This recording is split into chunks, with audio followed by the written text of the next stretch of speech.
Welcome to the Breakaway Show with David and Fabian. Today we have a guest, Lance Parker, who is the CEO of BankX, an incredible cryptocurrency stablecoin that is introducing a whole new way to conserve your value.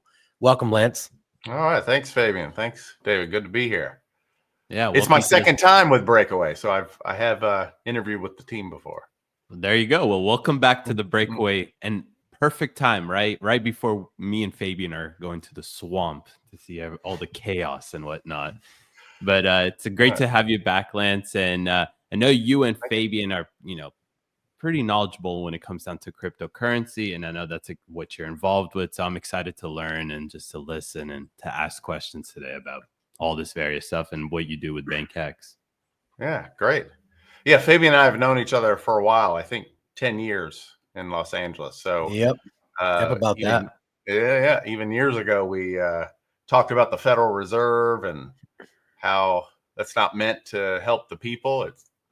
It's more geared to benefit the elite and the huge banking corporations, and they control the money supply. And yeah, Lance, can you actually go over that and explain it? Because you do it very well. Kind of explain what the banking system is, what it does, how it makes money, and why it's not beneficial to regular Americans. Yeah, I mean, it's basically right now we're 36 trillion in debt. The U.S. Federal Reserve prints $1 trillion in dollars every 100 days, right? So anytime that happens, that is inflating the currency. So the dollars that you have in the bank become a lot less valuable. So these large bank and elite banking families that run the Federal Reserve, they're printing this money out of thin air and then loaning it to the country or loaning it to the USA and then charging them interest. So if you hold US dollars, then you're slowly being dwindled down into very little value. And I think there's even a graphic that shows since the life of the dollar, it's gone down from the actual dollar value to maybe less than a penny. And we can see that now with the inflation that's been going crazy in the US dollar. And so that's one of the reasons with the BankX stablecoin that we chose to peg to the price of 1 gram of silver to help to be that inflationary hedge of what's happening with the US dollar. And Lance, can you explain what a stablecoin is to people and why it's important and what BankX actually does in the stablecoin arena? Sure. Yes. So a stablecoin, everyone knows about Bitcoin and the wild price fluctuations and people seeing that they can, potentially buy low, sell high, and, come out of the cryptocurrency market with a profit. A stablecoin is meant to track the price of a certain asset. So usually that's the US dollar. So the idea with a stablecoin is that it's supposed to remain stable and keep the value of a certain asset. Usually that's the US dollar. With the BankX stablecoin, that is the price of 1 gram of silver. So that's one of our sort of differentiators within the stablecoin part of the cryptocurrency space. And so you as an individual can create the BankX stablecoin without any intervention or any middlemen, which is the exact opposite of what we have in the traditional or legacy banking system, where you have all these bankers and things in between you wanting to do what you want to do with your money, whether it's sending it to someone or investing in a certain way. You always have to deal with the middleman. With cryptocurrency, it's just you and the blockchain, and you decide whatever you'd like to do legally and lawfully to create a stable coin, to send it, to lock it up, to earn. So it's the comparison from a high level of being sort of centralized control and everyone sort of in sort of the public sector tracking and monitoring you, to the opposite, where you have complete individual freedom. So it's philosophically very different than what we've seen before cryptocurrency sort of became this big thing and everyone's watching what's going to happen and how how it's going to affect the financial system. Yeah, I'd quickly like to point out that for anyone listening, the reason why a stable coin is so important is because if you're in Ethereum and you're riding waves, you're going to sell at some point. Well, what do you sell into? You want something that's not going to be going up and down. That's the whole reason you're selling, right? Because of risk. So if you see, if you take Ethereum to 4,000 and you say, I see the market going down, you sell your Ethereum, but what do you get for your Ethereum? That's where stablecoin comes in. You need something that you can hold it there and know that you don't have to be watching it every day, that your value is not going to be fluctuating drastically. So in crypto, and usually when you sell stock and back into US dollars. But in crypto, you have to sell your Ethereum, your Bitcoin that's always moving into something. And that's where coins come in. And typically right now, all stable coins are tied to the US dollar, which is obviously depreciating in value. So what Lance said, he said, you know what? Let's look historically at the value of 1 gram of silver compared to 1 US dollar. And you can see over 100 years that the silver is it's a straight line accounting for inflation. And the dollar goes nothing but down.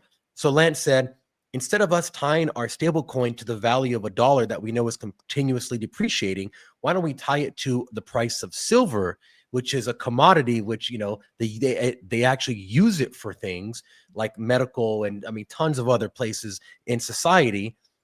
And then let's link that, but let's remove the centralization, because some people have done like gold stable coins or silver stable coins. But what they've done is they've actually, when you purchase their stable coin, they take that money and then they go purchase the gold or the silver. Then they have this massive amount of silver, gold, then they go place it into a vault.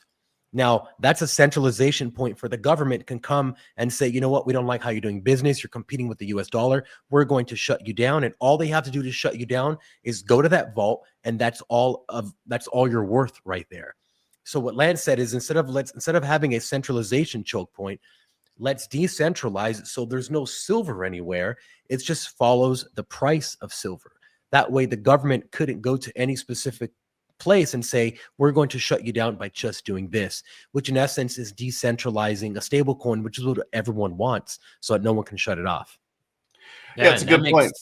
Yeah, absolutely. It's a good point. And go ahead. Sorry, there's a bit of delay there. Go ahead, David. Yeah. I was just going to say that for somebody like myself, that I know what cryptocurrency is. Everybody, I got on the train of it early on as well. But that makes sense, because when you do sell your cryptocurrency, let's say Bitcoin, you just asked a great question, like, what do you sell it to? And it's the dollar, right? And that's what you're running away from, because then again, you're back into that same system that you're trying to go away from. But here you basically have, what I understand so far is a place where instead of me going and selling and converting it to a dollar, I can convert it to the stable coin, right? Exactly. So, because that's how you secure your value. And typically you would then take that money and then give it to a bank, and then the bank would pay you back interest on it. But the bank makes way more interest. And Lance created this whole system that feeds itself, where it is the bank. So you don't have to go, if you want to make interest on that crypto you earn, you don't have to go and take it and take chances or put it back in the market. You can actually create a strategy where you can build value over time, just like you would in a bank, but through a decentralized asset like BankX. So once you create the money, the BankX, you automatically get interest, or you earn interest on it in the form of more BankX for as long as you leave the money there.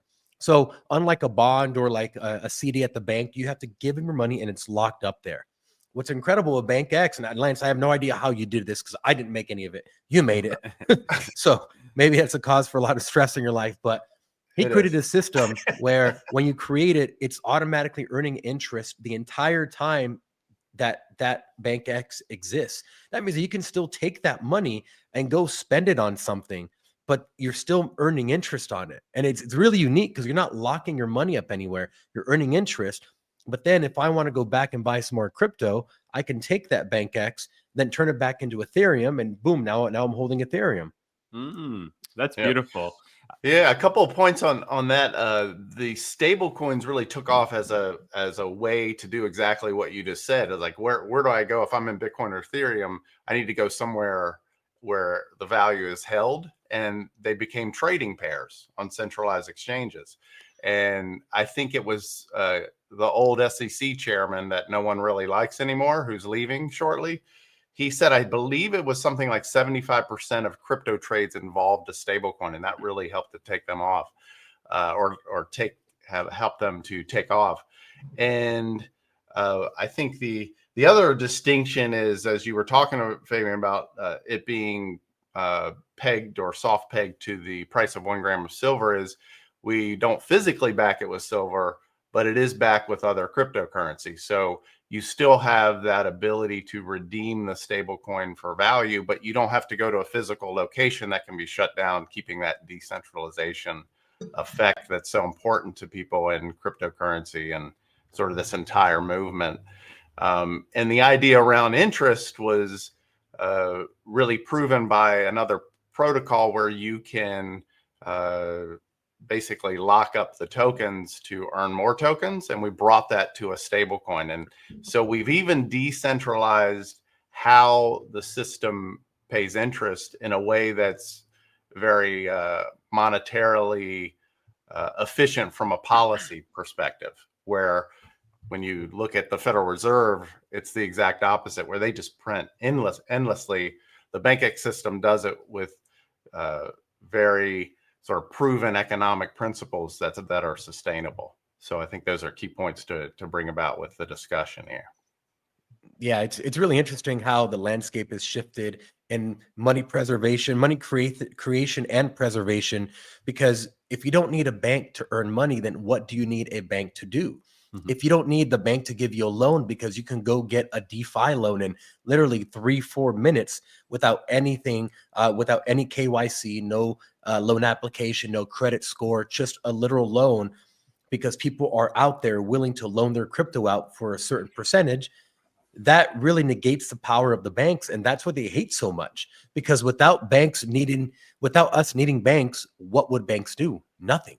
And is this where CBDCs kick in, right? Is it? And I guess maybe explain to me, what is a CBDC, or what are CBDCs? I don't even know how to really ask that question, but what is that? Because they're horrible. And then there's major opposition from actual people in the cryptocurrency space. So why? What's up with it? Yeah, I can take it, or no, go ahead, Lance. You're the pro. Central bank digital currency. It's basically the digitizing of the system that we have already in place, but with more things that make it even worse. So not only can they control the interest rate, the money supply, capital requirements of banks, that's just the beginning of what a CBDC would do. What they envision is a digital currency that the Federal Reserve controls, where they can monitor your transactions, track you. If you don't fall in line with a specific political ideology, like it used to be called ESG, now it's DEI. So for instance, if you don't say the right things, as far as, like, as an example, that the social credit score in China, they can do whatever they like, including shutting your money off or even taking it, because they're in complete control. It's a centralized ledger that they can decide, you're a good person, you get to spend your money, or you can fly on a plane, you can rent this size house. Or if they just decide we don't have enough economic activity in the economy, we're going to put an expiration date on the spending of a certain amount of money. So if you don't spend it, you lose it. There's all these things that have been talked about with the central bank digital currency, if those are implemented. We do have a very pro crypto president, and he said there will never be a creation. So we do have a 4-year pause, but I think there'll be countries that do end up implementing that. I think China probably is already pretty close to there. And it's the complete opposite of what we value and what we built BankX to do, with an idea that we call the individual created digital currency, which is the answer and the exact opposite of what a central bank digital currency is. So it's basically the digitizing of control of money, and being able to see everything and do whatever they like is effectively what a CBDC is. Yeah, the scary part about it is that currently, whenever we create money, as they say, let's say the government increases the size of a bank's bank account, right? A Bank of America, and they take that money and then they go loan it. Well, the government doesn't know what happens with that money. Let's say we get a loan from the bank, we get a paycheck from a company who got a loan from a bank. The money goes to us, we go and spend it. And at the end of the year, we're supposed to tell the government what we did with our money when we file our taxes. And that's how they have a general idea of what's going on. But with the CBDC, if the government is actually creating that digital currency and sending it directly to your wallet, then they can track every single thing you do like they never have been able to before. They'll know exactly when you're buying alcohol, when you're buying this and that. Oh. And if you do something, like for instance, in China with their biometric cameras, if they see you, not they, but the system, the algorithm sees you buying alcohol, too much alcohol for what they deem as normal, then they can lower your credit score because you're not being an upstanding citizen. I've seen reports where if you look at a girl's butt crossing across the street, they can lower your credit score. And it's literally things like this. We know that they want to give us a carbon footprint score, an individualized carbon footprint or CO2 score. And let's say that you're using too many resources for the month because you can be tracked. You bought this, you went here, you put gas in your car. Well, David, you know what? You're actually going to be limited into the amount of money you can spend for the next 20 days because you've already exceeded your allotment of carbon emissions. And if you want to, maybe there's a tax. The same way how a phone plan will give you, let's say, 20 gigabytes of unlimited data, then you get throttled. That's basically a CBDC, but they can shut your phone off. And it's already happening in like China in these small cities, right? Where essentially when they violate stuff, their social credit score goes down. And that, from what I understand, cryptocurrency was invented in the first place, or the idea of cryptocurrency, it was in order to remove the government completely out of the picture, right? And here, the CBDCs are just a way to bring government back into the picture, but then to control your whole life and expand this mass surveillance program that they've been trying to expand ever since, a couple decades ago now. But that's really scary. And so what do you guys think with Trump now coming into office? Is this going to now, I guess, delay how long at least the U.S. federal government gets its hands on this stuff? Because I feel like eventually this stuff is going to happen regardless. If the federal government wants it, it's going to happen.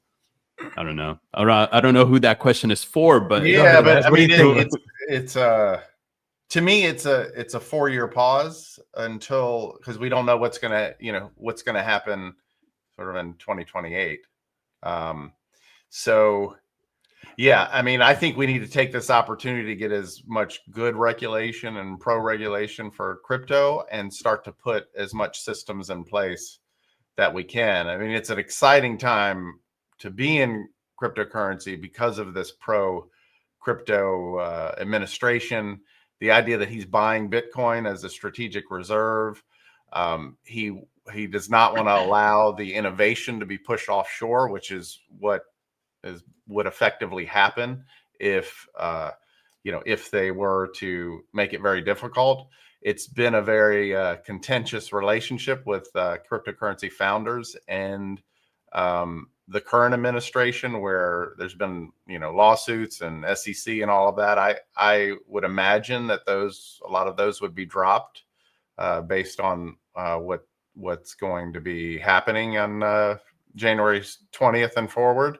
So, I think I want to ask you real quick, just I hate to interrupt you, but is this like a Democrat versus Republican thing, or is this just a certain ideology when it comes down to, I guess, monetization? And well, I kind of look at it, anyone could put a D next to their name or put an R next to their name. I think this is more of a pro freedom decentralization ideology versus centralized control, monitoring, tracking sort of mentality about it. And I've always looked at systems of governments or economic systems as what gives you the most freedom, and that's what I think is most attractive to me about cryptocurrency, is that the intention and energy behind it is to empower the individual, where they're in complete control of their financial future, where as long as you're doing things legally and lawfully, you don't have to talk to someone else. You can go to the blockchain, send money to your mother, cross border. You can create currency and earn interest. You can lock it up, or you can get a loan against it, as Fabian was saying, where you don't have to go through all these processes and approval, where someone's looking at everything you're doing, where you should be able to create the life you like and achieve the goals you are meant to achieve without having to deal with a bunch of people trying to stop you, is the way I look at it, right? And so I think that's what we have in this administration. So it's a unique opportunity, at least for this 4 years. I hope he can do what he is intending to do around this whole new financial system here. Fabian, do you know if anybody like in Congress is pushing for like CBDC? Well, it's not so much Elizabeth Congress Warren? yeah. Okay, so that now I understand where this is going towards. Well, the Bank of International Settlements actually already created a legal tender. I forget the name. Lance, do you remember the name of that legal tender? I can't remember the name, but Yeah. there's different currency that they don't have the same, like the Bank of International Settlements can send money around with no restrictions, but then the digital currency intended for the commoners is going to have all these control mechanisms. But yeah, that's a good point. Yeah, so they've actually already created one, and it's called Project Icebreaker. If anyone wants to look it up, I made some content about it. It's pretty scary when you go down that rabbit hole. But what they are doing, or what they've done, is they've gotten the schematics on how to build out a central bank digital currency, and they did it uniformly, so they can send it out to all the central banks around the world and say, this is how you make it. And there's something in there, there's a provision or some way where the Bank of International Settlements, for managing all these CBDCs from different countries, will get a cut set to the very top. So, Whoa. I mean, it's the same old game, just in a new market. Yeah. And what is this, like unelected bureaucrats doing this, right? Basically. Great. So it'll get pushed through regardless. It's just, I guess, Trump's administration will slow walk the process as much. Well, if we get rid of the Fed, that would effectively end all that. And why is that? Because is the Fed would be in charge of the CBDC? That's what I think. That's what I've been hearing, right, Lance? Where the Fed will be in charge of it. Yeah, it would be definitely the Federal Reserve, and it does take a congressional act to get rid of the Federal Reserve. So yeah, that's a pretty. Yeah, that's so big. And then that would remove essentially like the third party companies, I guess. Like then the federal government would be able to see everything that you're doing if they get a CBDC. Yeah, because they would be the ones creating it and sending it out, and they can track everything done with that, because everything's on open ledger. So they would have, well, I guess it's private but open to them. Yeah, what's interesting, David, is I've talked about this before, is that the idea that if there is a country that has a CBDC that is a lot sort of efficient, so an example would be the CBDC in China. So what they could do is give you a mobile app that's directly linked to their Federal Reserve or their central bank, and they could go and say, there's this country in Africa, we could loan them money to build a bridge. And they say, download the app and we'll send digital yuan to you. And so what that does is it makes it very easy for China to give loans to countries, is what the US has done. And it completely makes the entire US infrastructure, banking infrastructure, obsolete, because it doesn't have to go Federal Reserve, regional banks, and or IMF, or, all of the different government sort of monetary agencies. And so there's that at play, where you have countries competing on who might have the most efficient CBDC. So the fact that US under Trump is not going to be allowed, is what's being said, is there's still that, what are other countries potentially going to do with this. So now is, I think, the time that the cryptocurrency sort of individual freedom advocates need to really look at this and sort of choose a side, I think, right? That's the way I feel like they have, right? I mean, I felt like during the campaign before the election, it seemed like the crypto community was so much more in favor of Trump, and I feel like they celebrated when he won. It felt like Kamala was like this pro CBDC candidate, or at least she'll allow I guess, to me, it seems like it's a globalist position versus, the people, right? The people want to be away from the federal government as much as possible, and they want to remove that middleman as much as possible, right? Whereas like you have the globalists, they're like, we want to take a cut as much as we can. Always crypto. What a great idea. Let's just make it a federal government asset at the end of the day. So, and so I feel like Trump will probably work with the crypto leaders, if that's the right term for it, to ensure that this is, at least. Well, there's even a down. council that he has created, the crypto. I don't know what the name of it is, but there is a presidential crypto council advisory committee. And to your point, David, it's, these elites, I don't know that they really care about money. They print it out of thin air. To me, they're control freaks. So it's more about, have all the money in the world. It's more about what control mechanisms can they put on the human race, right? I mean, that's really what this is all about. So I think it's really more of a, is it a control versus individual freedom? I'd look at it.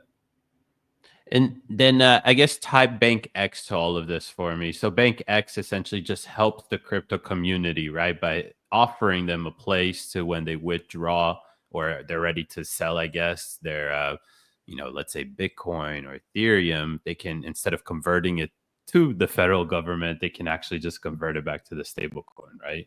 And yeah. Let me kind of interject here, Lance. I want to make a point of this. So typically there are other stable coins out there like USDC, Tether, and a bunch of other ones, right? Those are all run by these massive corporations that function as a bank. So when you deposit your money, they only have their certain requirement of having it in there, and they use all the rest to go make more money. And Lance, I believe, and correct me if I'm wrong, that Tether at one point was like the 7th largest commercial paper holder in the US or something like that. Yes, 5th or 7th, I can't remember. Yeah. So they owned all of these assets with your money, which is essentially a bank. So even though you believe your money's secure there, there's never been an audit on the money inside Tether. No one knows if it's even there. I mean, I don't know if they, since in the last few years they've let auditors inside, but it's just like anything else. If you want your money to be somewhere where you need it, then you can't rely on these mega corporations like Tether or USDC because you don't know where your money's going. And there's all this centralization there. There's a board of directors, all this. And Lance was like, I don't want any of that. I don't even want to have control of the system to make it like a real Bitcoin where it's not relying on him or any board or anything like that. He's going to burn the administration keys when he has version 2 come out. Then the system will literally live by itself. There are no fees in the system, which is pretty crazy. Wow. So there's no one making money off the system. It's just literally a system to be used by anybody who wants to use it to create digital currency. Yep. Which I think is really cool. It is. Yeah, and with BankX, you're earning the interest. So your point around Tether and USDC and some of the other dominant USD stablecoins. Last I checked, was a USDC. It's one of them.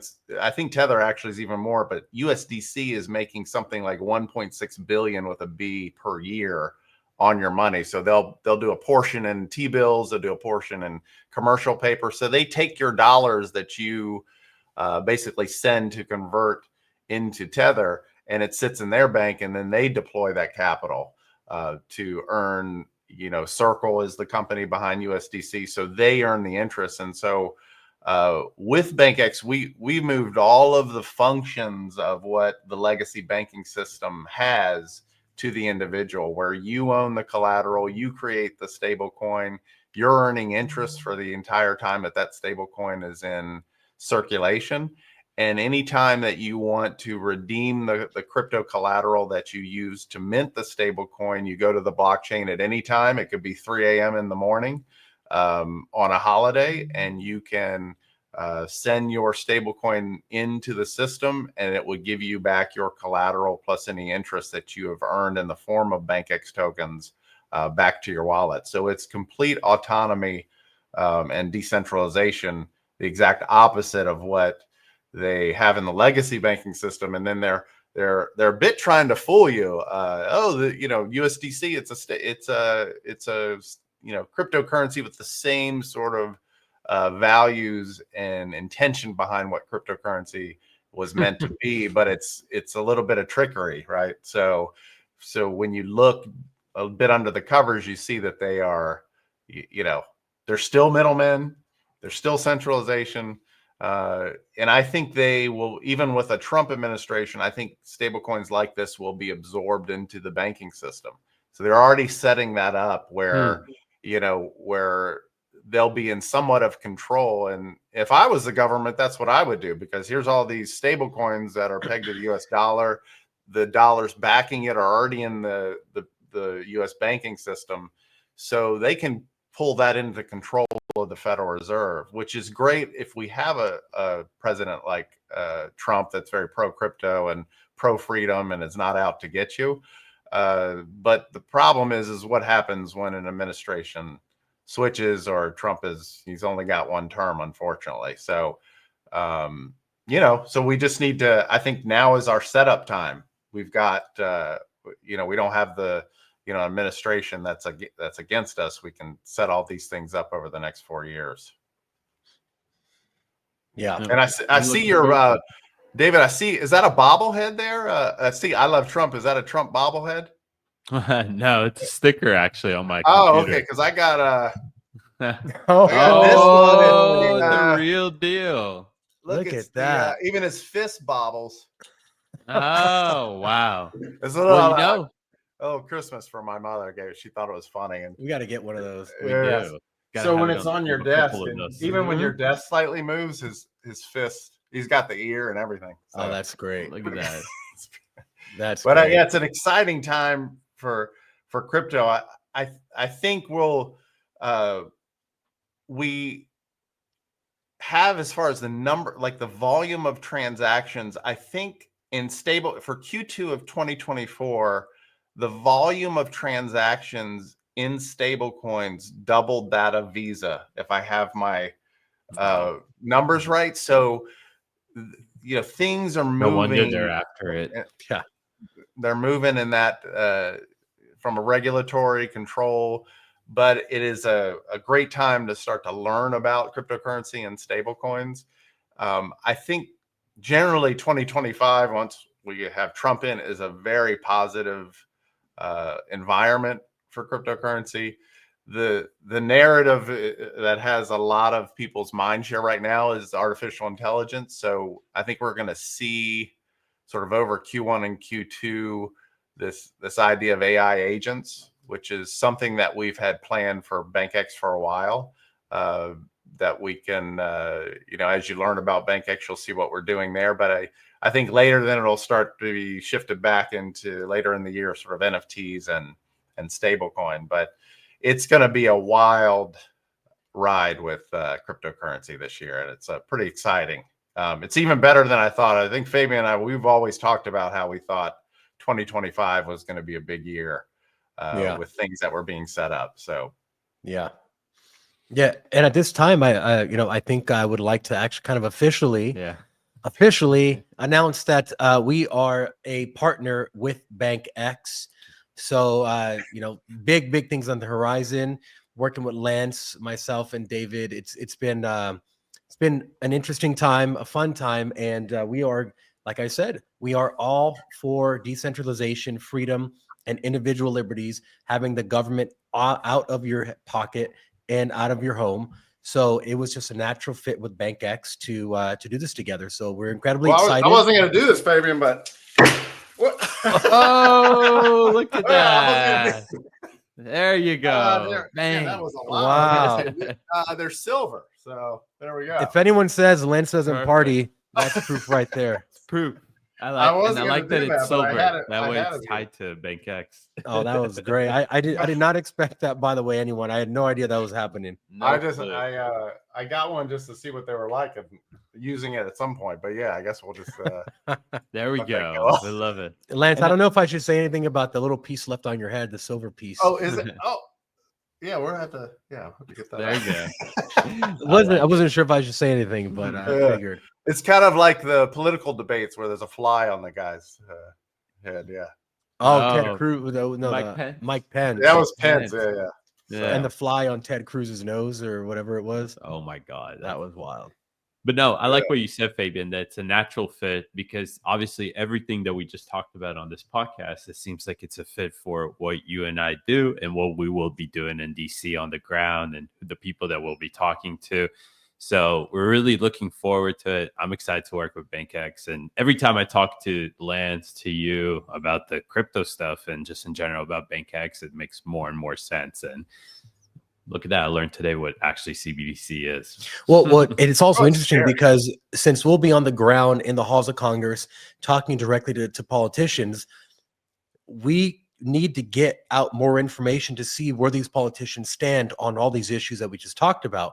Are they pro freedom or are they really pro freedom? Yeah. Are they okay with getting the government out of people's pockets like they say they are, or are they just saying it just to appease their constituents? So with a lot of knowledge that we get from Lance, specific questions that we want to ask, avenues we want to go down, we can really actually help crypto people really find out once and for all, do politicians really stand with us, or are they just getting in line because Trump is president? Because he's only president for 4 years. These politicians will be around, usually a lot Much longer. So it's good to ask them now and get that information out there so the public can know where they stand really. Oh, looks like we're not just coming for people on the left, but also on the right. Where do Absolutely. you stand on CBDC? There you And go. why do you support it? Maybe we already know that they support it. Yeah, So, exactly. Yeah. but we're Get 'em really on looking record, forward to it. Absolutely. Yeah. And Lance, there was something that you had about you were talking about is one of the smartest guys alive. Yeah. So there's an interview with the smartest man alive. It was just about a month ago. I recommend watching it. He just says a lot of things that are, I think, very interesting. One of the things that he talked about was this idea that if a currency is really going to take off, it needs to happen at the individual or sort of the community level. And I would argue it needs to go down to the individual level where people in cities and towns decide that, hey, we're going to use a different currency here. And, starting it at the local level and going from there. And he is right. And that was one of the things that we learned about at BankX when we originally started this. We thought, oh, well, let's use it for international trade, but it's incredibly difficult to get that to change because you have all of these things in place of people trying to stop you. And so we tried that as one avenue of getting adoption with BankX, but this is much better where you're dealing on the individual level. And even he says the same thing. I think you guys might have a clip on that too. All the best ideas originate at the local level, and then they steal it. Then they steal them. Right. Then they get watered down at the national level. Yeah, that's right. That's right. Yeah, but it's pretty interesting, and I think he's right. So people need to make their own personal decision on what they want to do. I think it's pretty scary to have money in a bank when they can do not only CBDCs, but they can bail you in, which we've talked about before, where if a bank fails, they go first to the depositors. So there's an element of risk that is in the legacy banking system that is not in crypto, because if you own your crypto keys, it's your crypto, and you decide when you want to send it or do whatever you like with it. Where if a bank sort of overextends and does all these risky investments, then you have the potentially of being the one that would have to cover those losses as an individual depositor. So and I don't think enough people understand that. So in obviously 2008 we had the mortgage crisis. Yep. The banks got bailed out by the government, and I think Lance, if you can explain it, after that it was Obama that changed that to say the next time around we're going to use the money from depositors first instead of having to print money. So we're going to take the money of the people who had nothing to do with the bankers' bad decisions to pay back the bankers, or to pay back the banks for the bad decisions that they made. It is so stupid. It makes no sense. It's totally ridiculous. Yeah. Yeah, that's Yeah, wild. it is.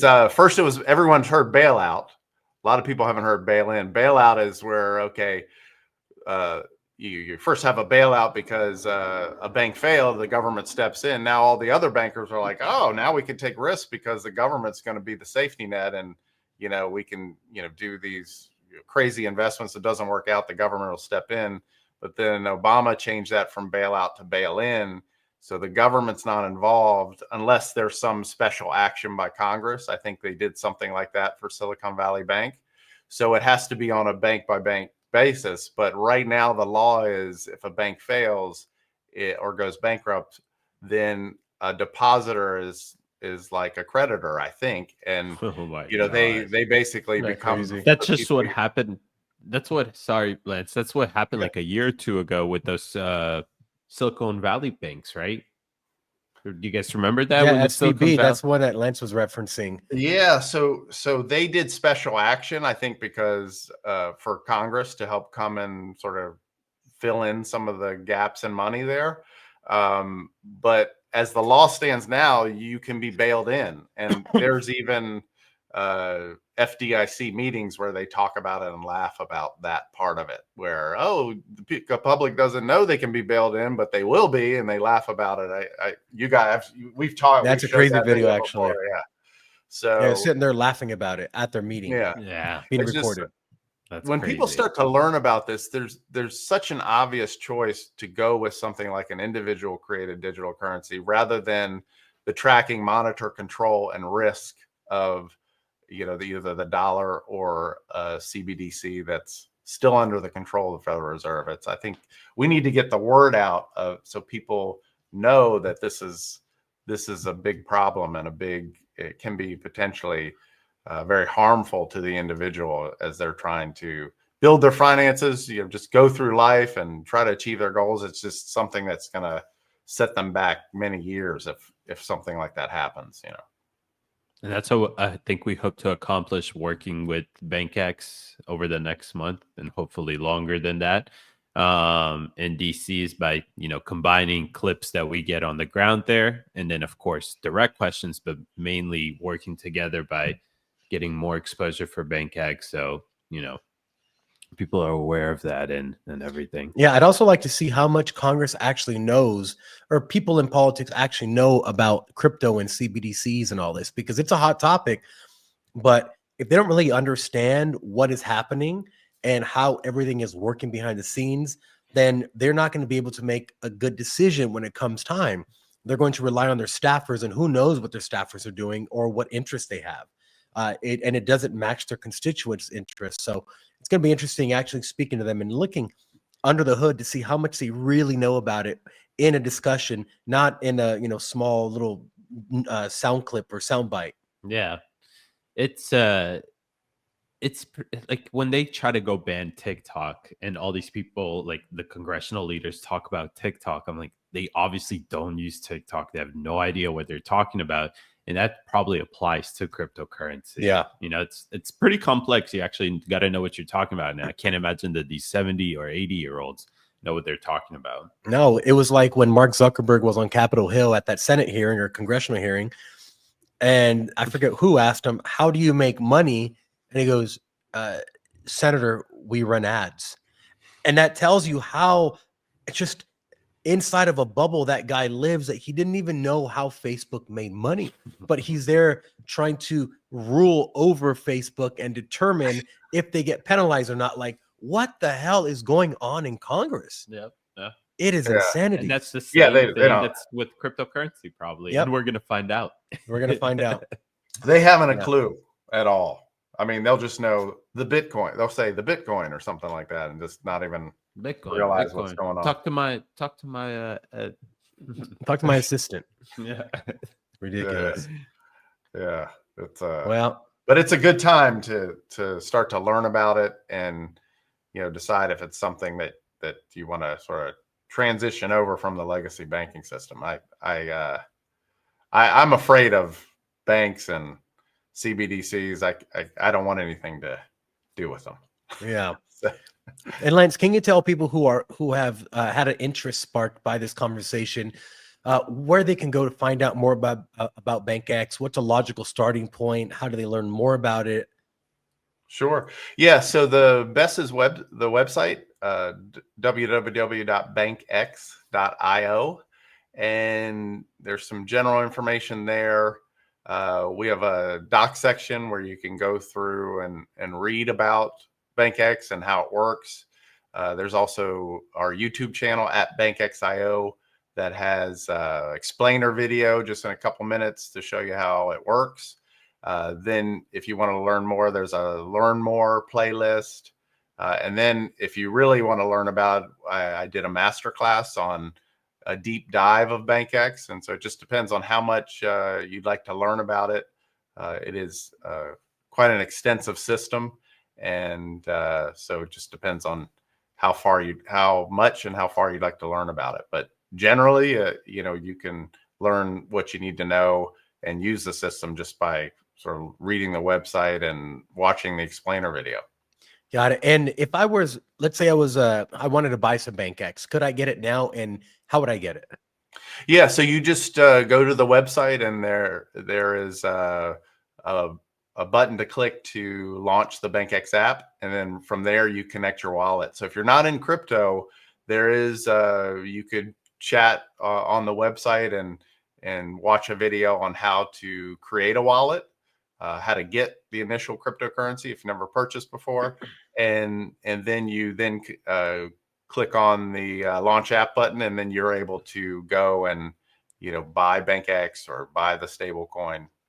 Yes. So you need Bitcoin, Ethereum, some sort of crypto in the beginning, right? To start off with, yes. Yeah, you do. Yeah. And basically, if I have Bitcoin, I can go on there and convert it to BankX. Is Bitcoin accepted yet on BankX, Lance? Right. So Bitcoin is obviously the first cryptocurrency, improved a bit out. Not first cryptocurrency, but the one that really took off. There was others before, but Bitcoin largely, and they're trying to change it, is a currency that you send and receive and hold. There's other blockchains or currencies out there that are also programmable, like the people might have heard of Ethereum. So our system lives on programmable blockchains where we have very thought out and detailed software blockchain code that does all of these things for the BankX system. So it's not the Bitcoin is not in our sort of deployed blockchain. So it's Ethereum and all the ones that people might have heard of outside. So you can have which type at the moment can you convert into BankX? Which blockchains? Right. So like Ethereum, Binance, Avalanche, Phantom, some of the what we call layer twos, which are designed to help be faster and less expensive than Ethereum. So you can go into Ethereum and then some of the layer twos. So we're on Arbitrum, Optimism, and Polygon as an example. That's a ton. Yeah, we're on a bunch of chains, and we'll be deploying on a few more, and then that'll be enough. We want to have BankX on all the blockchains that matter and have where the action is. So in cryptocurrency, we call that total value lock. So you can look at how much cryptocurrency is on that chain. So we want to be where people are taking crypto and interacting with different blockchain applications.